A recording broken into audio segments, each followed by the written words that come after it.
Think you'll ever drink again? I don't think I'll ever drink again. I have no plan on it. You know, there are times where I go, oh, I could probably have one, but I just don't want to risk it. I can dance now without it. I can have sex without, like I used to drink because I was nervous to be around people. I don't need that anymore. I don't have social anxiety in that way. It used to facilitate things for me that I don't need it for anymore. But then there's things like pot that I'm like, oh, I give that up, and then I go back to that because that facilitates things for me that I haven't found other ways to do it sometimes. How did your life change? I mean, then my eating disorders cranked up because it just like jumps to another thing. But for me, that was a better thing to be abusing at that time than alcohol. Alcohol was like, I was gonna get a DUI, which was gonna financially destroy me and potentially physically destroy me or others. Like it was just, my relationships were based on drinking. It was the only way I could have sex because I was scared of sex. And so I would get blackout drunk, I would hook up with people.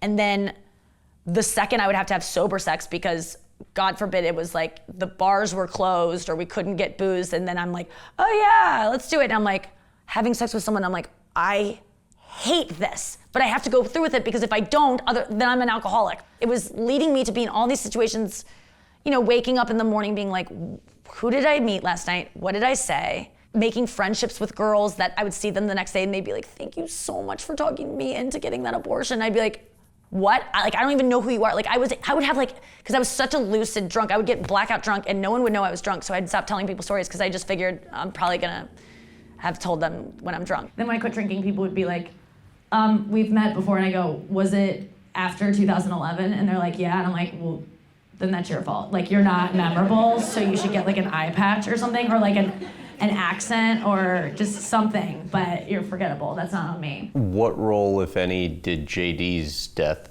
play in it? My cousin died at the age of 30, and he was a couple years older than me from alcohol consumption. He was so young, and he was my best friend growing up.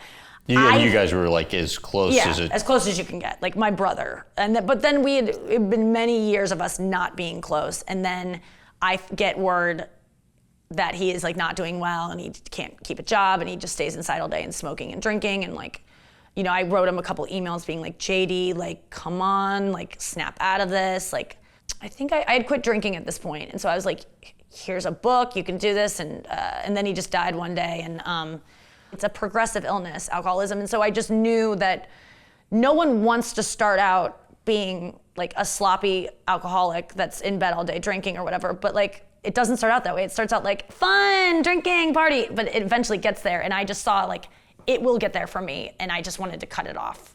But I hadn't talked to him in so many years, so I don't think I didn't let myself be sad about it because it was like, you weren't there for him. You could have like saved him. So like, you don't get to be sad now that he's dead because you didn't do anything. So. But it seems like it bothers you talking about him now. Yeah, it bothers me because I feel like I couldn't have saved him, but I feel like my family could have. I feel like my family could have adopted him when he was not doing well at a young age. Like he was already like my brother. We spent so much time with him. We'd sometimes talk about it. And like, it just feels like we could have done something. And so I could sometimes get into like, you know, blaming. But now I look at it and I'm like, that was always the way it was gonna go with him. And there was nothing to do about it, but it's just. What impact do you think your mom's drinking had? I didn't like who she was when she drinks. I love that she looks forward to it and feels herself and like can let go. I get what it provides for her because I felt it too, but I didn't like seeing this person that I knew and trusted, like this is how they act differently. It used to, I think as a little kid, like just, you know, you see your mom act different, like your mom makes a weird voice and you're like, stop it, Mom, you're being weird. Like, it just made me embarrassed sometimes, you know? It just feels unsafe when your adult guardian gets intoxicated in a way that they start acting like a baby. I mean, that's essentially like drinking makes you stupid. And then you see your parents get kind of stupid and you go, no, you guys have to protect me. You're being stupid right now. But then when I got older and got into therapy, I was able to talk to her about it and be more open about it. And now we have really good boundaries around it. And I have no problem with it anymore. And we've come a long way. I used to be very angry about it. Did you? Oh yeah, really angry. Because why? All the things that were wrong with me, I needed a reason why they're bad. My mom drank. That's it. Mom, you're the reason I don't have a boyfriend. You're searching for something that doesn't mean it's your fault. And so I think for a while I was really mad at my mom and like used to blame her. And now I don't have any anger about my mom's drinking. She's managed it amazingly. She's hilarious. She was a great mom. She just gets a little too drunk too fast, which I do too. What was the thing about her not loving you? I guess I had it in my head that my mom didn't love me. Maybe it was just something I said, but like she's gonna hate this. I know now my mom loves me so much. I am so obsessed with my mom, I can't even stand it. But I think one of my earliest memories, I'm so sorry, Mom, and maybe I'm inventing it, but I was maybe 4 and I was screaming at my mom having a tantrum and I said, I hate you, like in a 4-year-old scream. And my mom goes, you know what, Nick? I hate you too. I think that's when my brain was like, start making memories, this is profound. And so I remember my first thought was, wait, you can't say that. Like, I'm allowed to say it to you, but like you just breached the parent-child relationship. I can say crazy shit all I want, but you can't give that back to me.